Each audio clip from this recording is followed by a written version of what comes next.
Sleepy classes के सारे subject. मुझे पता चला था कि sleepy classes sleepy classes sleepy classes sleepy classes sleepy classes sleepy classes sleepy classes sleepy classes मेरा स्लीपी के साथ इंटरेक्शन हुआ। Sleepy classes sleepy classes I completely relied on your channel. सिर्फ स्लीपी की वीडियोस ही देखी है। Sleepy classes sleepy classes is one of those मतलब institution जहाँ पे सभी टीचर अच्छे हैं।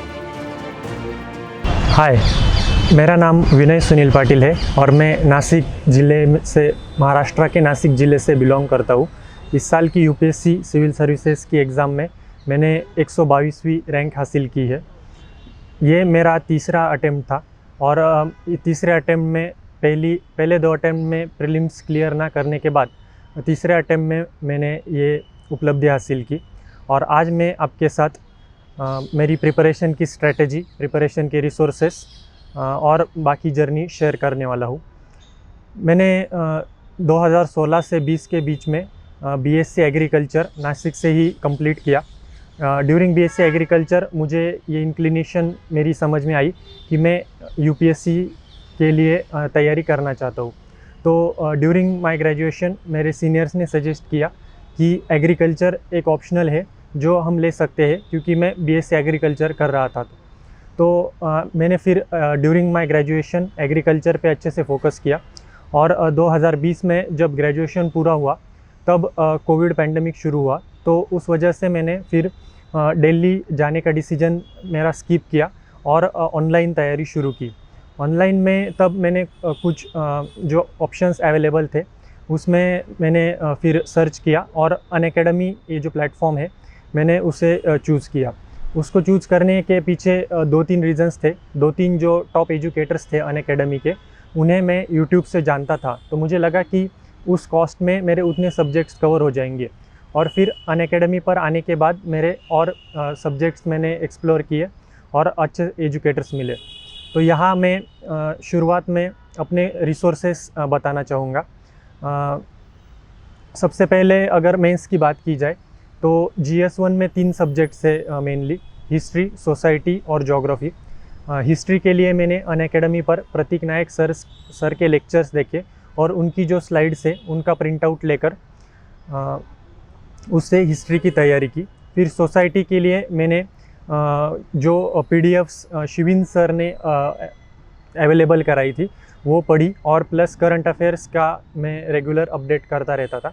और ज्योग्राफी के लिए पूरा मैंने सुदर्शन सर अनअकैडमी प्लेटफॉर्म पर उनके क्लासेस देखे और उसके नोट्स बनाए और उन पर ही रिलाई किया।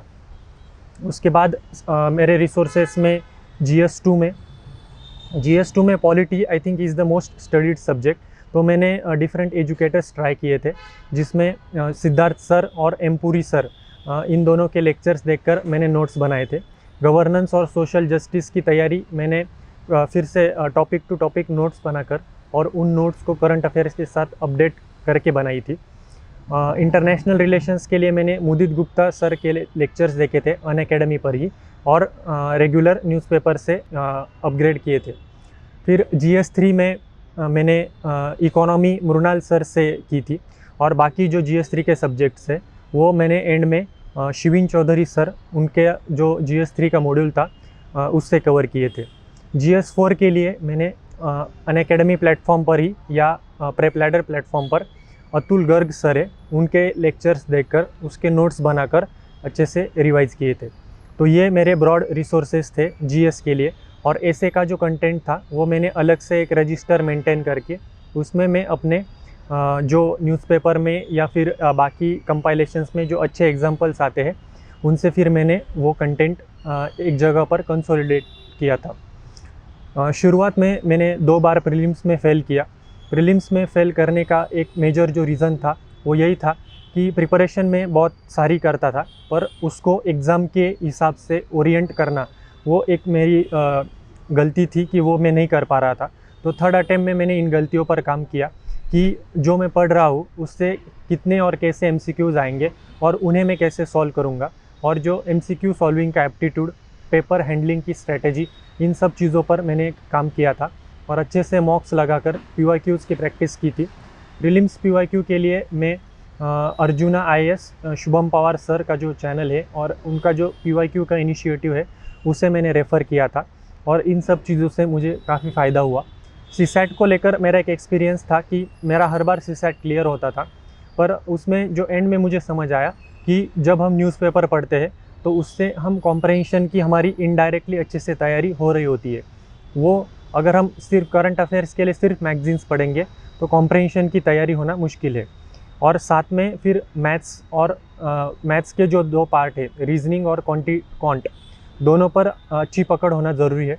और मैं ये सजेस्ट करूँगा CSAT के लिए कि कोई एक पार्ट कम्प्लीटली लीव करके मत जाओ, तीनों पार्ट्स की तैयारी करो और उस वक्त जो इजी मैनेजेबल आएगा उस पर फिर डिपेंड करके अराउंड 1.5 आवर में आपका CSAT क्लियर हो जाना चाहिए। उसके बाद जो आप सॉल्व करोगे वो एक्स्ट्रा आपका बोनस होगा। प्रीलिम्स क्लियर करने के बाद जो फिर एंड में मेरा जो एक्सपीरियंस रहा वो ये रहा कि जितना प्रीलिम्स से पहले आपकी मेंस पर मजबूत पकड़ होगी वो आपको प्रीलिम्स क्लियर करने के बाद आपको बहुत हेल्प करेगी।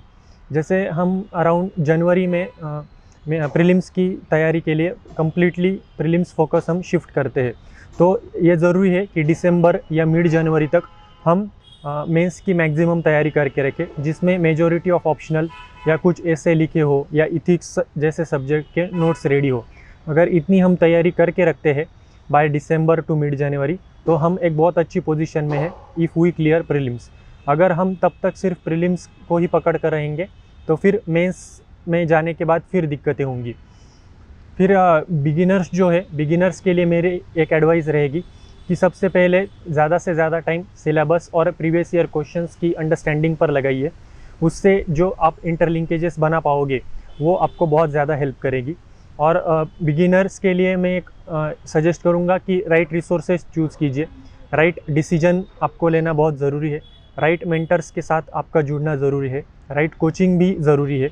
और नोट्स आप कंसोलिडेट करना एक जगह पर। और आंसर राइटिंग का जो एक पार्ट है जो मैं अभी आगे एड्रेस करूँगा, उसको लेकर ज़्यादा फियर ऑफ मिसिंग आउट नहीं करना है कि पहले दिन से ही, डे 1 से ही आपने आंसर राइटिंग शुरू कर दी।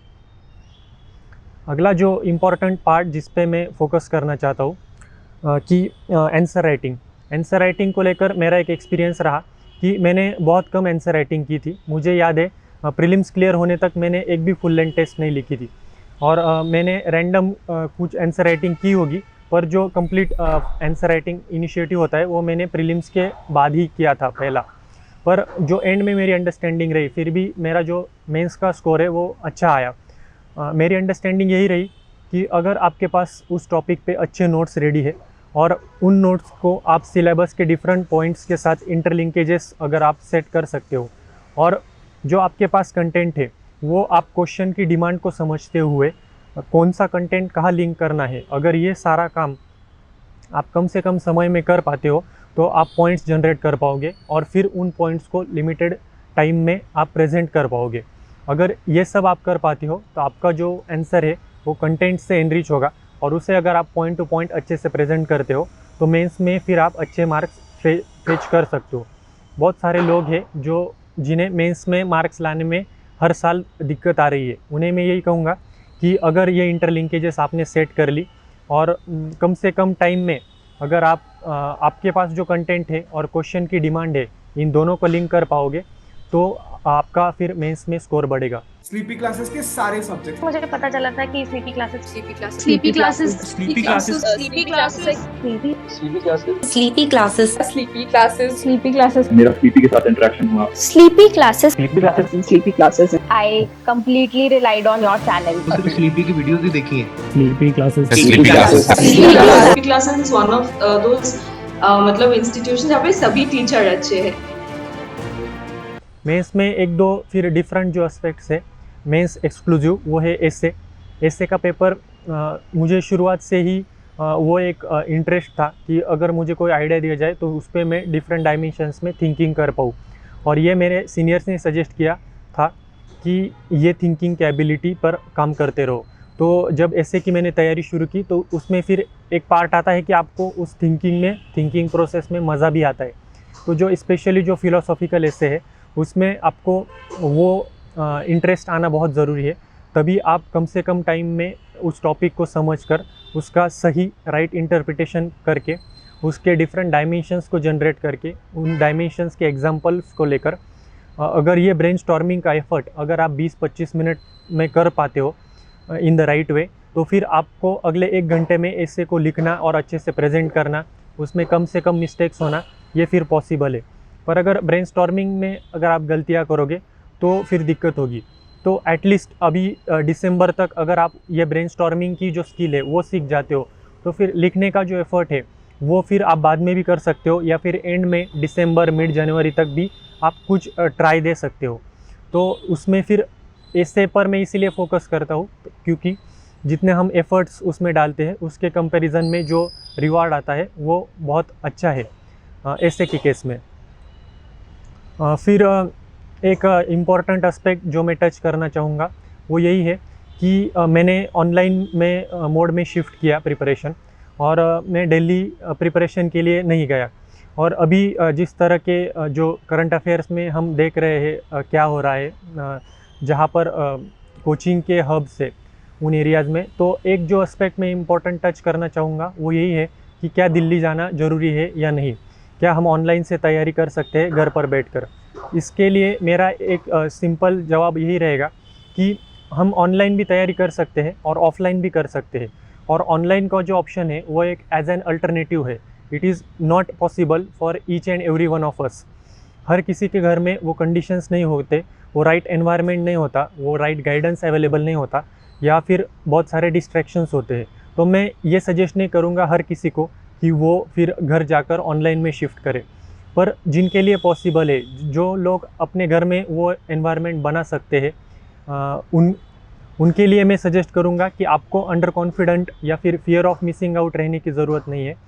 आप घर रहकर भी तैयारी कर सकते हो। सारे रिसोर्सेस, मेंटरशिप, ये सब आप अगर अच्छा डिसीजन लोगे, राइट चॉइसेस लोगे तो हो सकता है। तो अभी जो कोविड के बाद का जो वर्ल्ड है, पोस्ट कोविड वर्ल्ड, उसमें ऑनलाइन और ऑफलाइन दोनों ऑप्शंस आपके लिए खुले हैं। दोनों में आपको टॉपर्स मिल जाएंगे और दोनों में आपको पॉसिबिलिटीज़ है एग्ज़ाम क्लियर करने की।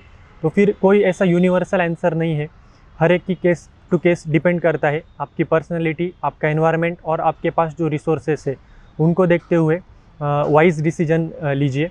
अगर घर पर डिस्ट्रैक्शन है तो फिर आप बाहर भी जा सकते हैं, और घर पर अगर सूटेबल है तो घर पर रहकर कीजिए। तो प्रिपरेशन को लेकर मेरी जो मोस्ट ऑफ द रिसोर्सेस और बाकी जो एडवाइसेस थी वो यही थी। मैंने जो डिटेल में जो एस्पेक्ट्स होते हैं हर एक पॉइंटर को लेकर उसके मुझसे मेरा जो एक्सपीरियंस रहा वो उसके जो इनपुट्स थे वो ज़्यादा से ज़्यादा अपने टेलीग्राम चैनल पर शेयर किए थे। आई थिंक सर्विस में जाने के बाद वो टेलीग्राम चैनल मेंटेन करना मेरे लिए थोड़ा चैलेंजिंग रहेगा, पर जितना आज तक का एग्ज़ाम को लेकर मेरा एक्सपीरियंस था उसको मैंने वहाँ पर डॉक्यूमेंट करके रखा है, तो यू कैन विज़िट दैट। और एंड में मेरी जो एडवाइस रहेगी जो प्रिपरेशन कर रहे हैं उनके लिए यही रहेगी कि 1-2 अटेम्प्ट आपको फुल प्रिपरेशन और फुल फ्लेजेड अपनी एनर्जी लगा कर करनी चाहिए। एग्ज़ाम की जो रिक्वायरमेंट है और जो कमीशन है वो आपसे क्या चाहता है, अगर वो हम समझ ले, और सिलेबस और PYQ को जो एग्ज़ाम है, जैसे प्रीलिम्स से, मेंस से, इंटरव्यू है, उस हर एक स्टेज की अपनी अपनी रिक्वायरमेंट है। तो उस रिक्वायरमेंट को समझकर अगर हम अपने आप को तैयार करें, प्रॉपर नोट्स बनाएं, और एग्ज़ाम पास में आते ही अगर एग्ज़ाम सेंट्रिक जितना हम रहेंगे और हमारे जो एफ़र्ट्स है और उसमें जो हम रिवॉर्ड फेच करेंगे, अगर उन दोनों को मेंटेन करके चलेंगे तो हमें फ़ायदा होगा। और एक और जो इम्पोर्टेंट मेरी लर्निंग रही कि अपनी गलतियों से सीखना और अपनी गलतियों को सबसे पहले एक्सेप्ट करना और उनसे लेसन्स सीख के फिर उन्हें अपना कोर्स करेक्शन करते रहना। अगर ये नहीं करोगे तो वो फिर आपकी गलतियाँ रिपीट होती रहेंगी और फिर रिज़ल्ट भी सेम ही आएगा। तो मैंने मतलब 2 बार फेल्योर भी देखा है और सक्सेस भी देखा है, और दोनों फेजेस को अपने खुद के एक्सपीरियंस के साथ यही बताऊंगा कि it is all worth it in the end, कि आपका जो भी एफ़र्ट्स है, आपका जो भी स्ट्रगल है वो वर्थ इट रहेगा, प्रोवाइडेड आप सक्सेस हासिल करो। और फिर एक इम्पॉर्टेंट थिंग ये भी है कि राइट टाइम पर एग्ज़िट करना भी ज़रूरी है। हर किसी के लिए एडवाइस नहीं रहेगी कि अगर आप एंड तक सिर्फ करते रहोगे, परसिस्टेंस और परसिवरेंस लेकर, तो आप क्लियर करोगे ही।